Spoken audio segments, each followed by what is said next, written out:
And as you can see there, even from a very young age, they're very good jumpers and climbers. And they kind of have to be because climbing is one of the easiest ways to get away from their main predator, the leopard.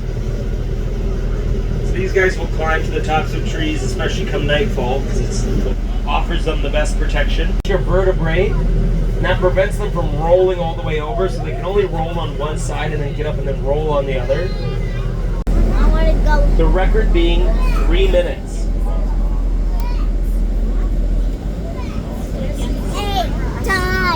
Coming up here on our right hand side, folks, we actually have two different types of kind of deep desert dwelling antelope. So there you can see these ones close to us are the addax, also known as the screwhorn antelope. And that's because they have a couple of ridges in their horns, almost like the ridges of a screw. And just past them you can see these ones with that white coat and that copper red neck. That's the scimitar horned oryx, named after the scimitar sword because of the curious curve of their horns. Now both of these guys are deep desert dwelling antelopes, that's why they mostly have that white coat on them to help the land animal on the planet, the giraffe.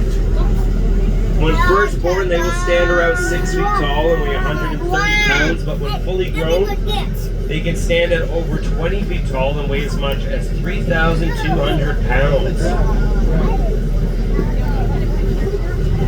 Second largest of all the wild deer, second only to the moose. These are the North American elk. Now the elk actually have the fastest growing pair of antlers of any animal. They can grow more than 1 inch a day during their growing season. You can see that they can get quite large, almost 3 feet in some cases.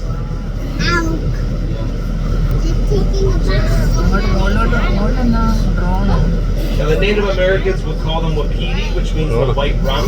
And there you'll notice they all have these white patches just around their tail. And as you can see, we also have some of our spotted fallow deer males that are coming down into the water. They also have that very impressive set of antlers on them.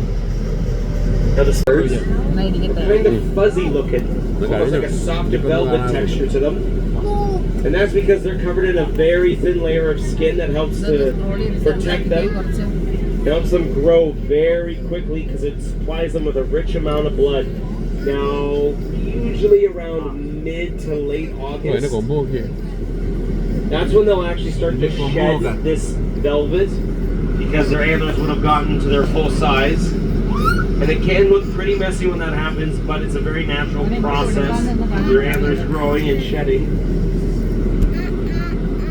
And elk are mostly found in our western areas of the country, so closer to kind of the Rocky Mountains. Right now, because their coat. No, I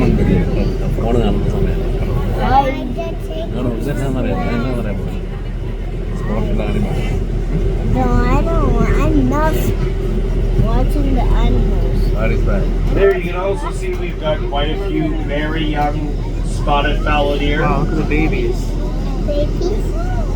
These guys are also around maybe 5 weeks old at this point. They're born at the very beginning of summer. We have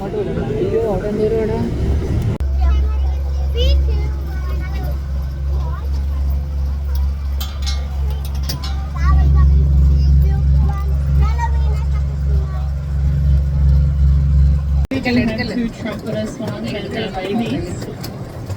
These are trumpeter swans, as they do have 12 black beaks. You may also see some swans today with orange beaks, and they would be the mute swans.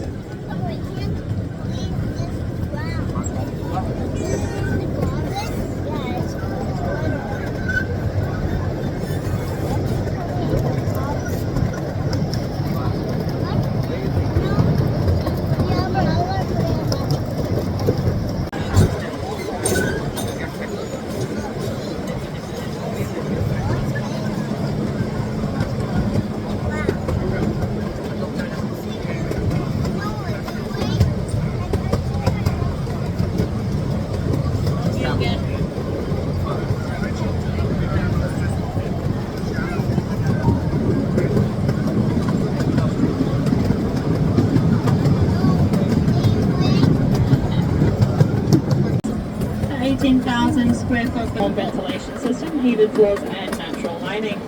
Inside we also have a lab and research centre which enables our staff to continue their efforts in maintaining one another program for this endangered species. And of course then through the trees you can catch a glimpse of our Alice. In the winter they'll hibernate at the bottom of the pond, taking the water through their bulb to absorb the water's oxygen in order to breathe. We've got another one here, just on this log, peeking up above the surface. We are now approaching the end of the tour, and I do ask that you please remain seated until it completes. Once you've exited the train, the path leading to the right is the gateway to the show areas, as well as the outdoor I just mentioned. Should you have any questions about the tour safari in general, please don't hesitate to ask those. Otherwise, I'd like to thank you for visiting us today and wish you a wild remainder of your day here on safari.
കാണുന്നോ?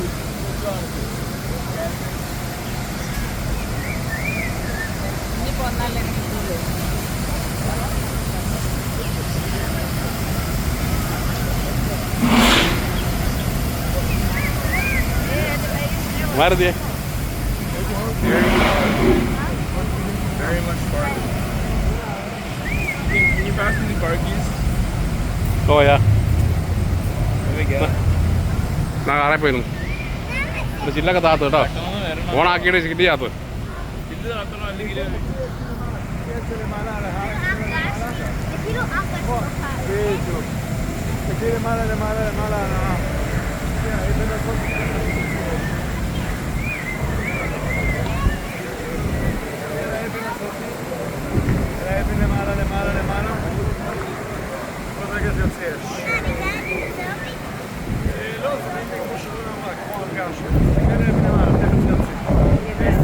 കുറേ സ്ഥലത്തിൽ നീ മിസ്സായിപ്പോയി. ആ കുഴപ്പമില്ല. ഇവിടെ ഒന്ന് എത്തായില്ലേ?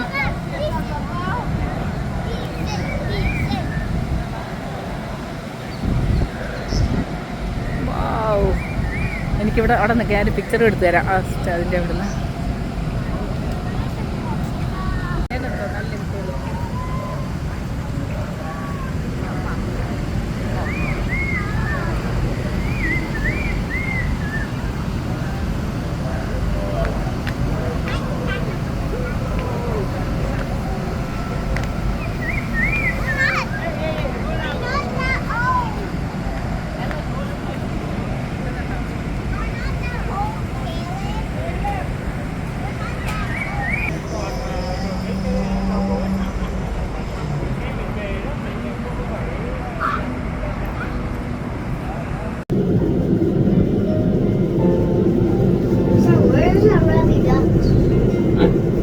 നിങ്ങൾ ducts ഒക്കെ അവിടെ എങ്ങും പോകൂല. Keep in the bag. Okay, don't think about it. ഇപ്പൊ നിങ്ങൾ ഇത് കാണും. എന്നായിരുന്നു? Niagara false.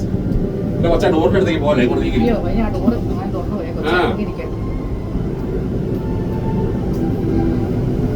watch there. Watch the waterfalls. What's that sound?